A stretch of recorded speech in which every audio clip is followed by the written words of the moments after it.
آج کی اس ویڈیو میں ہم مسلم شریف کی ایک روایت کے بارے میں بات کریں گے، جس کے بارے میں سن کر لوگ اکثر کنفیوز ہو جاتے ہیں۔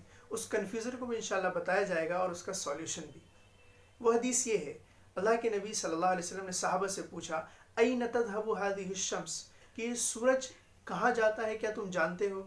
یعنی جب شام کے وقت یہ غروب ہو جاتا ہے تو یہ کہاں جاتا ہے؟ صحابہ نے کہا، اللہ و رسولہ عالم، اللہ اور اس کا رسول زیادہ جانتے ہیں۔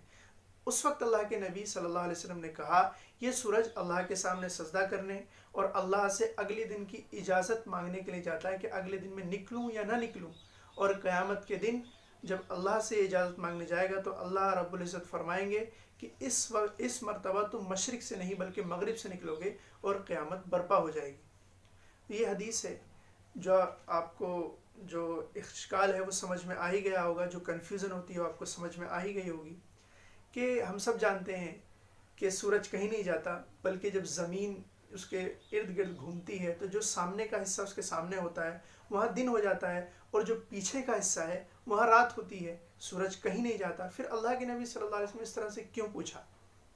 تو دیکھیے، قرآن اور احادیث میں، قرآن میں جتنی بھی آیات ایمانیات سے متعلق ہیں، آخرت سے متعلق ہیں، جن کا تعلق عام لوگوں سے ہے، اس میں کوئی احکام بیان نہیں کی گئے، کوئی مسائل بیان نہیں کیے گئے، بلکہ ایمانیات بیان کی گئی ہیں۔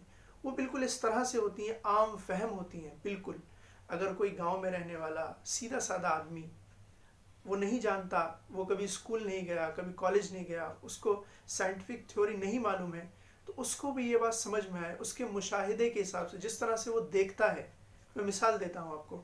اللہ نے فرمایا، افلا ينظرون الى الابل كيف خلقت والى السماء كيف رفعت والى الجبال كيف نصبت، کیا تم نہیں دیکھتے کہ ہم نے اس اونٹ کو کتنے کمالات دیے ہیں، کس طرح سے بنایا ہے، اس کی خلقت پہ کبھی تم نے غور نہیں کیا؟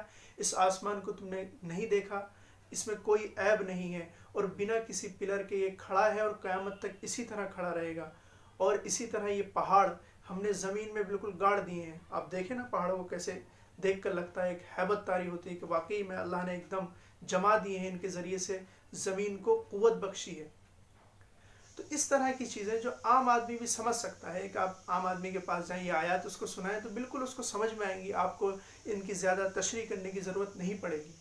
تو اسی طرح سے اللہ کے نبی صلی اللہ علیہ وسلم نے یہاں صحابہ کے مشاہدے کے حساب سے کہ تم جو دیکھتے ہو، اس طرح سے بات سمجھانی چاہیے۔ جس طرح سے ہم ٹرین میں جاتے ہیں تو کوئی پوچھے دہلی آ گئی، تو بھئی دہلی تو نہیں آتی، کہ دہلی تو پیچھے رہ گئی، نہ ہی وہ پیچھے آتی ہے نہ ہی آگے جاتی ہے، بلکہ وہاں سے ہم گزر جاتے ہیں۔ تو اس طرح سے سمجھانے کے لیے باتیں کہی جاتی ہیں، سمجھائی جاتی ہیں۔ تو یہاں پر بھی اللہ کے نبی صلی اللہ علیہ وسلم نے کوئی سائنٹیفک تھیوری بیان نہیں کی، بلکہ صحابہ کو ایک بات سمجھانی مقصود تھی، وہ آپ نے سمجھائی۔ پہلی بات۔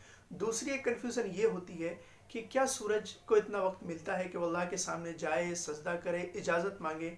یہ بھی کنفیوژن جب ہوتی ہے جب ہم اس کو اپنے اوپر قیاس کرتے ہیں، کہ جس طرح سے ہم پہلے وضو کرتے ہیں، پھر نماز پڑھتے ہیں، سورہ فاتحہ پڑھتے ہیں، رکوع کرتے ہیں، سجدہ کرتے ہیں، اس طرح سے ہم اپنی نماز کو پورے کرتے ہیں۔ لیکن جو سورج ہے اور دنیا میں جتنی بھی مخلوق ہے وہ سب اللہ کی تسبیح بیان کرتی ہے، اللہ کی عبادت کرتی ہے، لیکن اللہ نے فرمایا کل قد علم صلاتہ و تسبیحہ، کہ ان میں سے ہر ایک چیز یہ جانتی ہے کہ کیسے اسے تسبیح کرنی ہے، اللہ کی تعریف بیان کرنی ہے، کیسے اسے نماز پڑھنی ہے۔ یہ ساری چیزیں، یہ ساری باتیں جانتی ہیں۔ تو اسی طرح سے سورج بھی ہے، وہ جس طرح سے بھی اللہ پر، ان ساری چیزوں کی حقیقت اللہ جانتا ہے، ہمیں اس پر ایمان لانا ہے۔ اور ہمیں یہاں ایک بات سمجھائی گئی ہے تاکہ بالکل عام فہم میں بات سمجھائی جائے، اور جو اس کے سمجھانے سے مقصود ہے وہ مقصود ہے قیامت کی علامت کو بتانا، کہ قیامت کے دن یہ سورج مغرب سے نکلے گا، مشرق سے نہیں نکلے گا، جیسا کہ اس وقت نکل رہا ہے۔ امید کرتا ہوں آپ کو یہ حدیث سمجھ میں آ گئی ہوگی۔ اگر آپ سے بھی کوئی یہ پوچھے تو پہلے آپ اس کو صحیح سے سمجھیں، اس کے بعد دوسروں کو سمجھائیں۔ یہ ویڈیو شیئر بھی کریں، لائک بھی کریں، اور اگر آپ اس طرح کی اور ویڈیو چاہتے ہیں تو اس چینل کو سبسکرائب کریں۔